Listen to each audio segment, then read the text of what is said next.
Welcome back to It's a Numbers Game. I'm Adam Morris, and as ever, I've got Daniel Welling alongside me. Today, we are chatting with Simon Gurner, founder of Sunrise Computers and a long-term member of the TruMethods peer community. Today, you'll hear how Simon's noise-killing service model slashed help desk tickets and doubled recurring profit. The pricing reality check that moved him from £18 per seat to triple-digit monthly rates without losing the right clients. And lessons from his first MSP acquisition. What worked, what hurt, and whether he would do it again. If you want practical ideas for tighter operations, smarter pricing, and growth through M&A, this episode is for you. So let's jump in.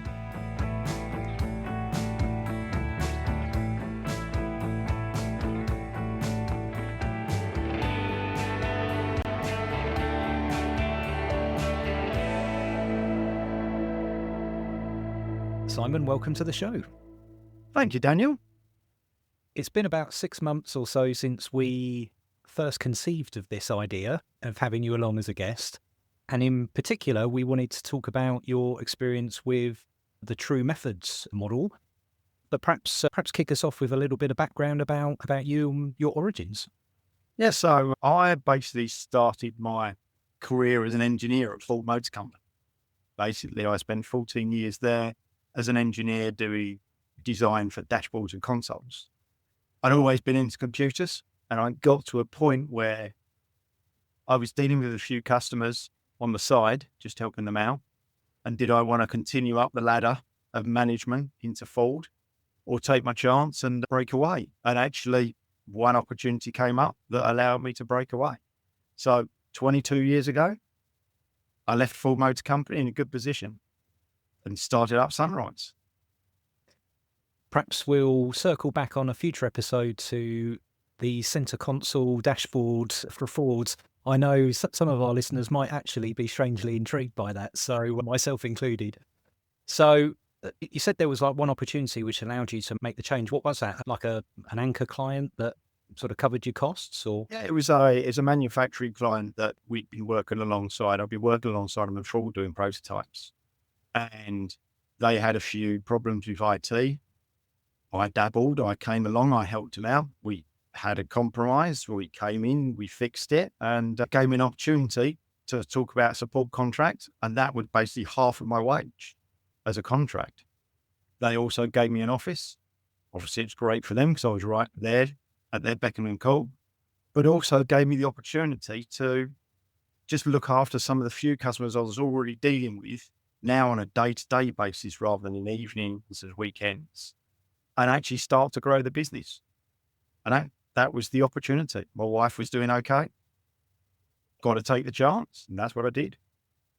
Super. And I imagine right now you'd look back and say, yeah, it was the right decision. Perhaps not always when you look back over the last 20, 22, 23 years, you had that view. Now is definitely the right decision because I've got my time. I do look back. Yes, there were hard times. We all go through hard times where we're really penny pinching. But I look at it now, and when I see my friends at Ford that I went through my apprenticeship with, they're all looking at that point of retirement. I'm not even considering I'm enjoying this too much. I have that balance and freedom now because I've managed to grow the business to a point where the business runs. And that's just great. Absolutely great. And without making this a shameless plug for the TruMethods, True Peer program, perhaps tell us a little bit about how that's affected or helped your journey. So I think the thing about True Peer, I think is probably the same with a lot of programs that are out there. I just happened to be on True Peer. Was really about the fact that it just gave me direction. It gave me an understanding of what our business should really look like, what my numbers should look like, the processes we should be following, how we should really be running the business. And that structure alone, and I would say I've seen people in other peer groups, the whole thing with a peer group of any form is you've really got to take it on board. You've got to spend the time. You've got to make the effort. But if you make that effort, the rewards already come through. And that has really helped me to shape the business now. And that was 4.5 years ago. I joined I think just before there, I was beginning to get an understanding of where my business should be, what I should be doing. It's really just around the start of lockdown that I had some time to start to look at numbers and think, what am I doing with the business? How can I better structure it? How can I understand what my business is doing? Really, probably a year or so into that's when the option for TruMethods came along. So it was an option for me of saying, am I going to do an acquisition, which I thought I was ready for? Actually, I now know I was not ready for at all, compared to try something to help me to grow the business. So that's the route I took. What would you say was the first kind of aha moment then that you picked up on? I think it was really when I went to the first meeting. We'd done some prep work, obviously understanding some background stuff to make us ready for the mentor and the peer groups. I came to that first meeting. I thought I actually had a good business. I seemed to be fairly profitable. And I came in and we went through our meeting, and our meetings are typically about an hour and a half. And I came away from that meeting and I felt like crap. Really, all of them things that I thought I was doing really well were completely dashed. I was completely running it the wrong way. I wasn't understanding what my numbers were. I wasn't understanding how people should fit into the team. I didn't even really understand what I should be doing. So I understand now in the way of organizing people and making the business work. So that was quite a shocking move for me. But yeah, take it from there. Look, you've got to pick yourself up and off you go. And what were the first 2 or 3 changes that you made after picking yourself up and dusting yourself down? I think the first biggest change was staff and organisation. Within TruPeer, we do have a method where we align to 5 business areas. What it was getting those people into the right positions. Because if the people are in there, then our business becomes efficient. Because help desk, as I think we all should realise, is actually our most expensive cost. If we can reduce down help desk, then actually we can start to make our business more profitable. And we have to do that by reducing noise, by making sure we're actually truly proactive. Not as we say, or we send an email in and it goes to the help desk. That's not proactive. Truly dedicated, proactive resource will help to reduce that noise and reduce the help desk down. Second thing, I was fairly good on it, but my numbers, actually harnessing and tidying up my numbers. I was already pretty good on the ledger side of things. I had a lot of things in place, but this really helped me to understand and put things in the right buckets to where they should be. That was probably the 2 that I can really remember have made the biggest change. Yeah, that's really interesting, actually. Certainly the numbers thing was just completely, what's the word? I can't find the word, but there was a step change in my business once I started to understand the numbers. And that is kudos to the SLI organization that is now within ConnectWise, SLI and Evolve, as it was then. And that indeed started to sow the seeds for what MSP finance team is today, I suppose. The other interesting thing, though, you mentioned there was about reducing the noise, because that's something I've heard about on a few occasions around the TruMethods program and building in that proactive service so that you can reduce the number of tickets. Just tell me a little bit more about that, Simon, and how do you get it to work well? Because I've kind of heard some mixed accounts around this. Okay, so we have when it's split out, we have what we consider 5 delivery areas to understand it. And a lot of these will be common amongst all the groups. We have our professional services. Obviously, that's our people doing our projects and stuff. We have our help desk. We have our technology alignment. We have our centralized services. We have what we can consider our VCIO process. So, first of all, the proactive part comes from what we class as centralized services. So that is your team that is actually dealing with those logs, dealing with those monitoring, making sure patching is done. It's someone that if they see something come through, it doesn't sit at the bottom of the queue. They pick up the phone after trying to fix it. First of all, they pick up the phone, they call the customer and they get it resolved, which is a different attitude to finally getting to that problem because you're always on the phone with the help desk. The second part of that came along with the TAM process, the technology alignment. We have a number of questions that we ask our customers every month, we report on, We've got about 150 to 170 questions in total. But because we check them regularly, we already pick up on little problems that are starting to happen. We already know about warranties that are out of date or coming up to date. We already know about PCs that come an end of life. We're already ahead of all these questions, so we can have the conversation with the customer ahead of time, which then passes that across to what we consider our VCIO. Now, it's not as technical as maybe the name suggests, but it's not really even true account management as I class it, because that's really wrong. This is about us going to the customer, talking to the customer about the technology on a regular basis with a report that we can talk to them about and actively show them what is actually wrong with their systems at the time or what's coming up. A situation where we're talking about actually no surprises, truly no surprises, because we're already on it and telling you. And that, I think, once that process is running well, we find that the calls that are help desk reduce, or they're the more mundane stuff that are dealt with quickly, so we can support more customers. And that efficiency is what's really changing it for us. And of course, it's a virtuous circle, isn't it? Because the clients that are alongside you for that technology alignment pay you more in upgrading their infrastructure. They then appreciate the value of that upgrade. And of course, you reduce the number of tickets coming through, which is a win for you and it's a win for the client because there's better availability and better performance, right? So it's absolutely, in my view, where everybody should be focusing. What was your view around those clients then that weren't willing to go along that technology alignment journey? Did you just jettison them? Do you have them on a different program? How does this work? So we've got a bit of a mixture of clients in that we haven't really just cut them completely. There are some customers that went straight away that really weren't understanding it at all. We've got a number of customers that we evaluate on a regular basis, and we see when they're getting to the point where they're either too noisy or so that won't upgrade. There'll be a point where they will eventually go. But we're looking at it as a steady process. We're not going to cut my nose to spite my face here, but as we build bigger customers and better customers for us, we will start to shed the tail, as they call it, and just work through that process. It can be in your gift, can't it, to decide when that's appropriate to do that? Yeah, but also it gives us good, almost ammunition that when we see a good running company that we're working with, that we can actually bring it to them and show, look, this is what can actually be going on. And it gives us confidence that if they're not ready for us, okay, then they're not right for us.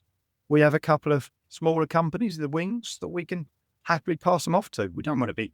And I guess that probably, I'd like to come back to the numbers part of it in particular, but just one area I'd like to investigate first, which is, as you were describing there, improving the profitability, the posture of the clients you have.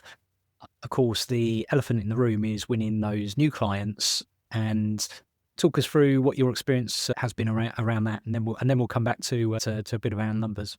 That I would say is my hardest thing. Ultimately, I'm technical. Therefore, I know the biggest problem with that is me. Basically, I will probably have done anything possible to avoid doing sales or marketing or anything like that. Yet, when I know I get in front of a customer and they're the right customer, it just works. But it is a hard process to go through. But what we're finding now is, as I'm grasping onto it more, you've just got to throw yourself out there and try things. Not everything works, but something will. You'll pick up somewhere. We've just got to be trying things at the moment. I know I've done a live event this year. I've never done a live event. I've done some webinars. I'm just trying some different things to really move the needle along. It is tough, but look, it's not my area of expertise, but we've got to do it. At the end of the day, the business is running well. I can't really fail at it. You just got to do it. There are some upsides to having a good business, right, Simon? And that's some nice things for you and your family and others close to you, right? And the kind of deal is you have to kind of go outside of your comfort zone a bit and not be just the engineer anymore. You've got to be something a little bit more than that, right? But the upsides are great. So it kind of makes it worth it, doesn't it? Oh, without a doubt. I mean, the guys in the office laugh. Some of my clients laugh. Am I actually in the office? I always seem to be traveling. It's not all pleasure. There is a lot of business, but because the business is running well, it allows me to sit back and concentrate on the business and make time for that and make time for my family as well, which I remember them early days, very tough, always up against it, running around because it's only you or the second person. And yeah, it's hard. But once you get over that, and once you start to get that bit of profitability behind you, suddenly your business, you can do things with a business. You can maybe get someone in that you didn't think that you could have got in before.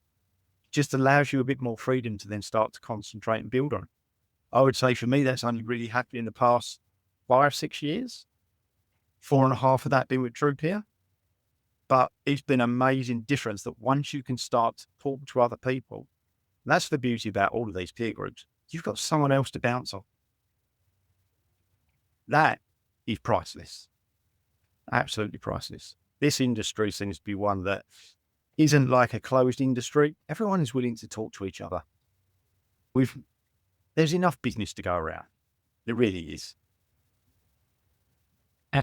Absolutely, and we do have a very active community, both here and of course in the States, where I guess you spent a bit of time with your TruPeer experience. Again, I could take us in a direction there. I won't. I'll bring us back to numbers and the smart numbers structure. So again, you alluded a little bit to it earlier in terms of what you had before. So you had some granularity in your revenue and cost of sales. So you understood some of your overheads. Were you conversant, familiar with what a P&L and a balance sheet is? Where was your starting point when you went into TruMethods? I understood my P&L, I understood my balance sheet, but I didn't understand how it needed to be broken down to understand where my profitability was coming from. Basically, I'd taken the ledger, I'd spread it out.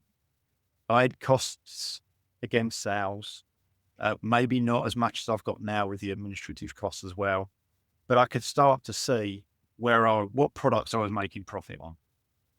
Obviously, I didn't really account into things like labor and extra costs at that point, but it gave me a good enough starting block that as soon as I came into something, I could take that and just mold it a bit more. Where I see a lot of people struggle is really just getting their understanding of the numbers in the first place. Actually, it's not very difficult if you just sit down and look at what you're doing, break it into your buckets, and then start off. Like, we all know what our different costs are, what our different products are. It's just a product cost against a product sale. That's the best starting point. But once we go into it deeper, and now we understand more about what we class as monthly recurring revenue, our proper agreements and such like, our inclusive agreements, compared to what we class as other recurring revenue, and little bits that we make things on Microsoft licensing and such, compared to our non-recurring revenue, our projects and our products. Now I can understand, okay, well, what am I going to get the most profit out of? If it's done right, your recurring revenue should always be the one. But it's understanding where it's coming from and how you bolt it together. It takes people a lot to get their head around it, first of all. Once it's there, that is a light bulb moment suddenly. And what was it perhaps the labor element that you weren't fully accounting for before the TruMethods approach? Like, did you have all of your engineers in overheads rather than in cost of sales? It was just an overhead to me. Right. All I saw it was revenue and costs. I didn't really even have it broken down even further than that. So then understanding, okay, when I start to look at, and all our systems do it, I use ConnectWise. ConnectWise will give you what your labor rates are, what your costs are. Once you bring that in and you start to understand what it's actually costing you, and this is what makes me laugh when I look back. My average seat price that I was charging was £18. If I look now, I couldn't even have someone on. I can have someone for that.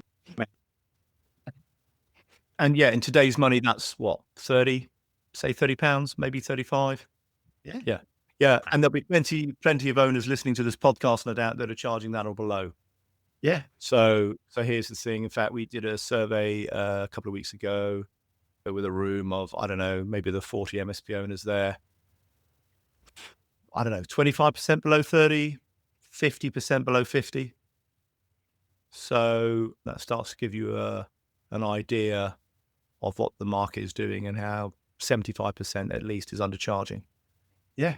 And that's where the sales becomes difficult sometimes, because unless we can show that value to the customer, they're only looking at that price. Why am I comparing mine?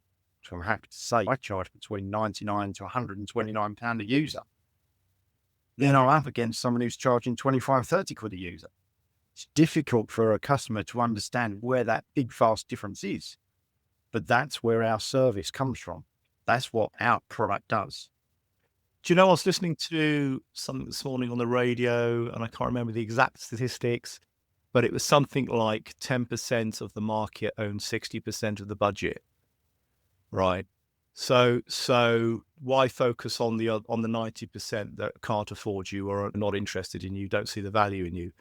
Just focus on that 10% that do see it, niche down, understand what your true value proposition is for that niche, and go for that 10% who are willing to pay that amount. And then you can build a good little business. It doesn't need to be a huge business, does it? It can just be a highly profitable, good business. Focus on the 10%. We are now better off with less customers because they're more profitable than we were the other way around.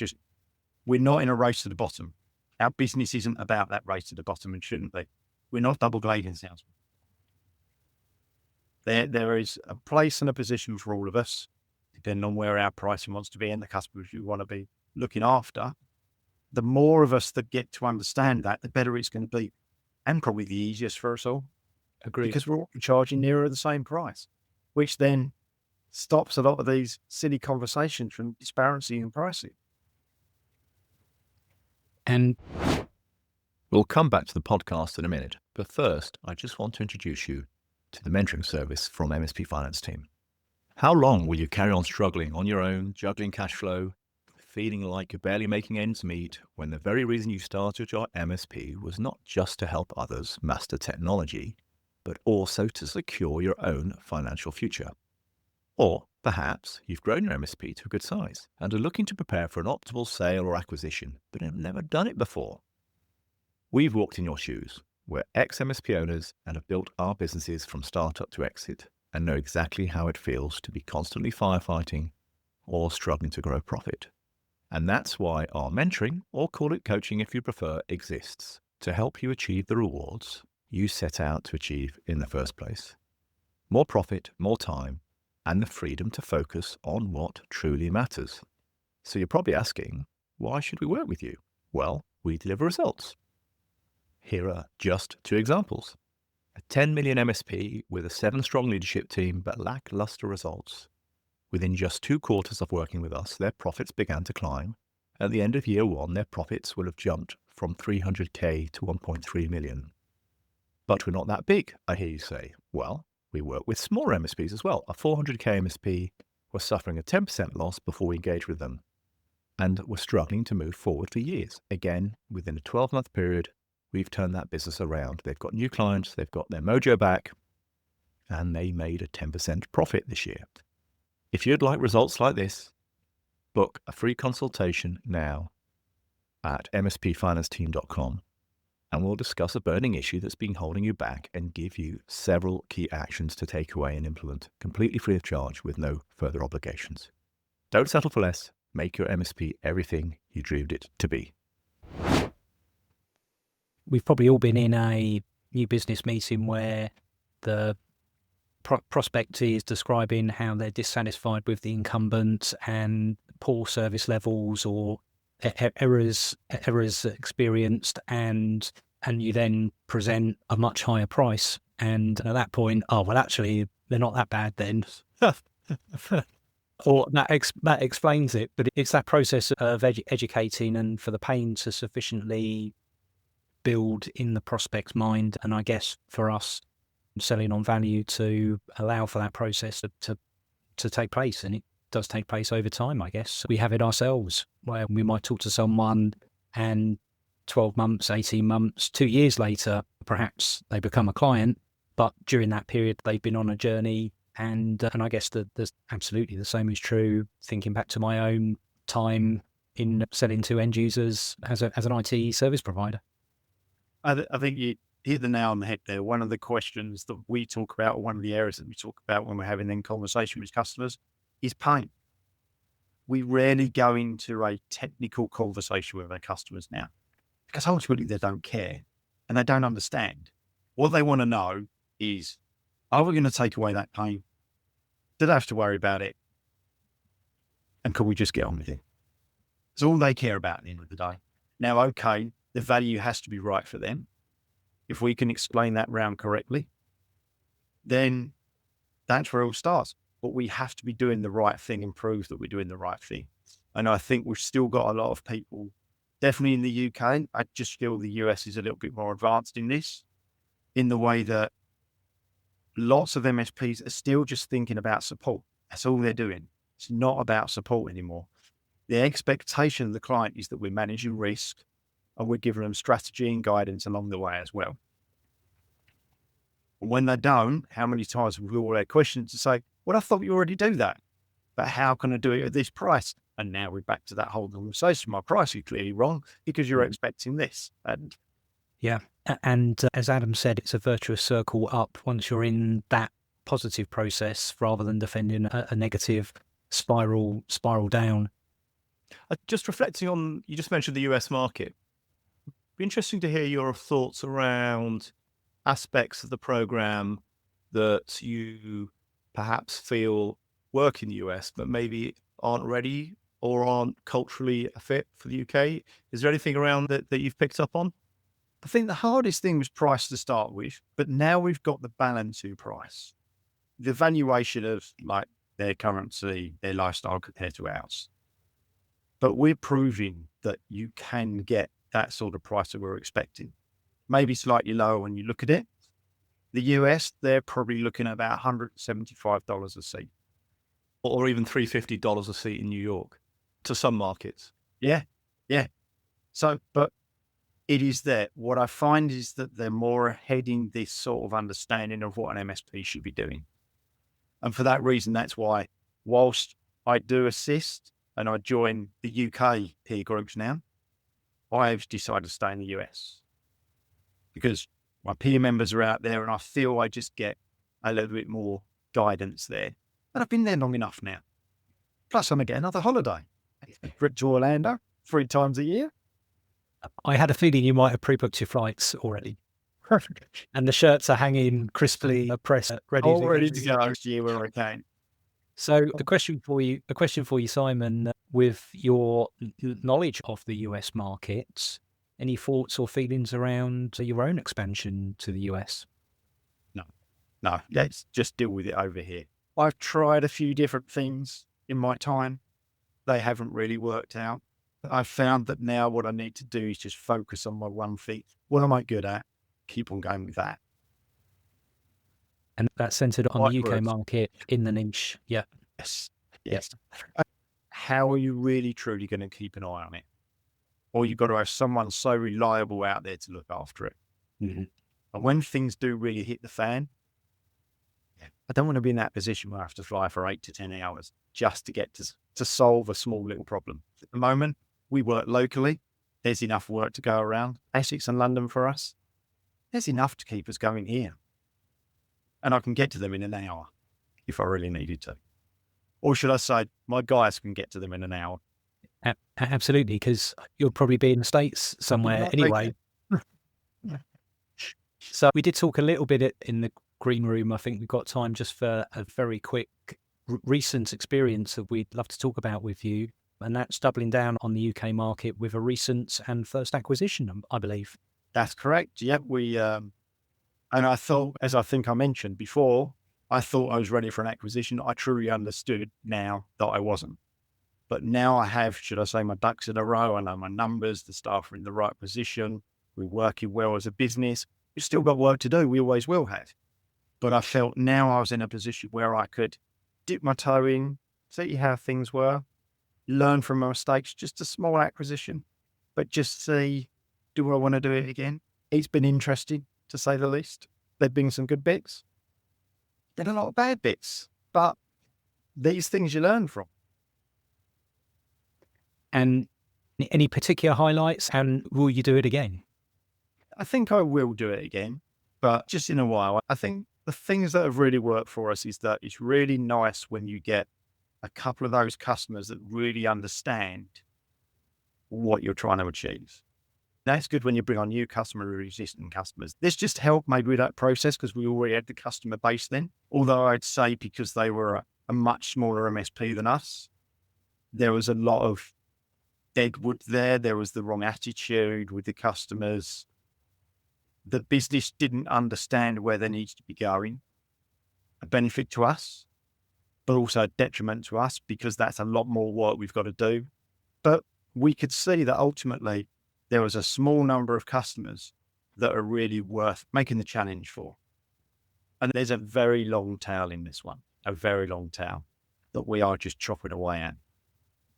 But that's unfortunate, but that's business. I would say what we've done in the 5 months now, we've increased the recurring revenue by 20%, and we've lost a third of the customers.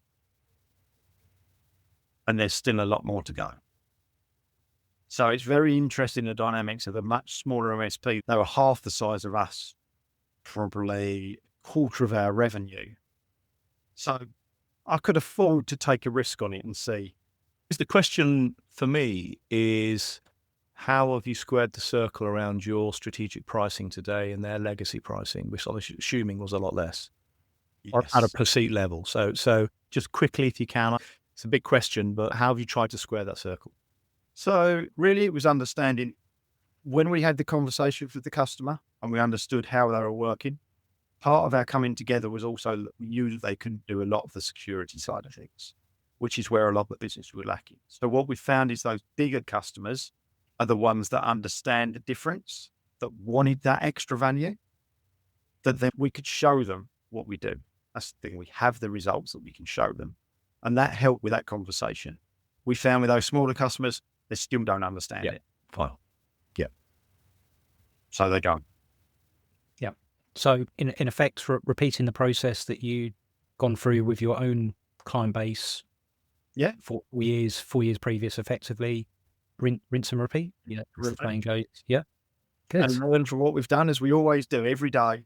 Everything that we do, we should learn from it.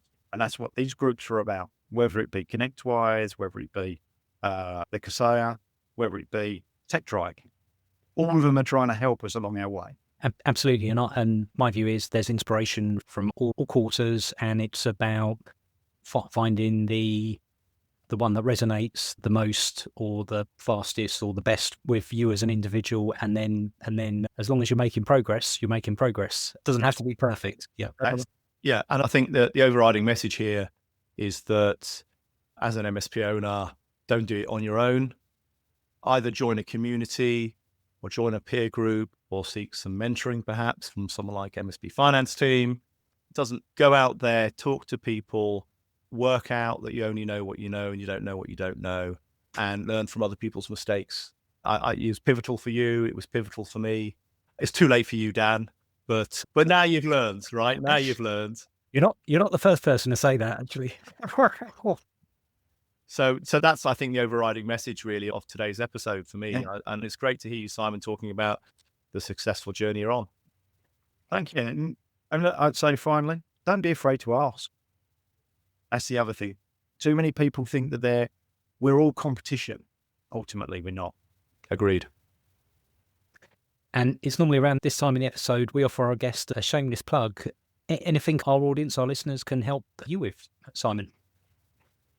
Well, that's thrown me, really. Well, give us a call. Understand what we're about. Give us an opportunity. Have a coffee with us. We're here to just talk. The whole idea of Sunrise at the moment is really to give advice, give direction. It may not be right for you at the moment, but it might give you some ideas to think about, even to be asking your MSP to make sure your business is running better. That's all we care about at the moment. If we all know, we're all here to help each other. Super, great words. And I guess I'll be putting my hand up to carry your bags on the next business trip, by the way. So if anyone's interested in that, you can join the back of the line. Again, you're not the first person to say that. This is from him. And definitely on that bombshell, Simon, thank you very much for joining us today. You've been a great guest and really enjoyed talking to you. No, Dan, Adam, thank you for having me on the show. It's been great. Been a pleasure.